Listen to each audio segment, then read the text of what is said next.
When I stepped outside early this morning, the yard was silent. Too silent. Near the corner by the fence, I saw her. A mama cat sitting perfectly still beside her tiny newborn. She hadn't moved. She hadn't slept. Her eyes were wide open, locked on her baby's chest, watching every breath. I realized then. She was afraid to close her eyes. The baby lay curled against the ground, barely breathing. Each breath was shallow, delayed, like he might forget how to take the next one. The mama leaned down and nudged him gently, then froze again, watching, counting, waiting.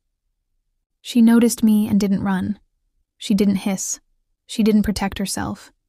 She stepped aside. That single step broke me. It meant, I can't do this alone anymore. I knelt down and whispered, "It's okay, Mama. I'm here now." I lifted the fragile baby into my hands. He was cold, so light it scared me. I wrapped him immediately in my FourPawFriends soft blanket, pressing him close so he could feel warmth, heartbeat, life.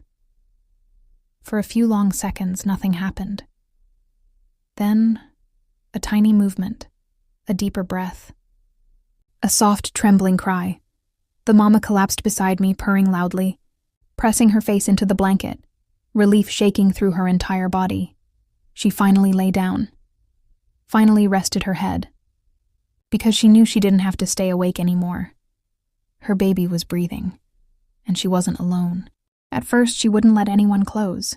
The mama cat stood over her newborn, back arched, eyes wide, body tense. Every time I took a step forward, she hissed softly. Not angry, terrified. Terrified of losing the only thing she had left. Her tiny baby lay beneath her chest, barely moving, his little body pressed into the dirt, breathing shallow, uneven, too weak to cry. I stopped moving and sat down quietly a few feet away. "I'm not here to hurt you," I whispered. Minutes passed. Then more minutes. The mama watched me closely. Every blink, every breath, every movement. Slowly, she lowered her body, not away from her baby, but just enough for me to see his tiny face. And that's when I knew. He needed help now. I gently placed my FourPawFriends soft blanket on the ground, not touching them, just offering warmth. The mama looked at the blanket, then at me, then back at her baby. After a long moment, she stepped aside. That step wasn't fear. It was trust. I lifted the fragile baby carefully and wrapped him in the warm blanket. For a few seconds, nothing.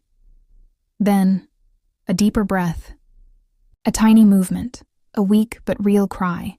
The mama rushed forward, pressing her head against the blanket, purring loudly, relief washing over her whole body. She didn't let anyone near, until she knew I was there to save her baby. And when she trusted me, we saved him together.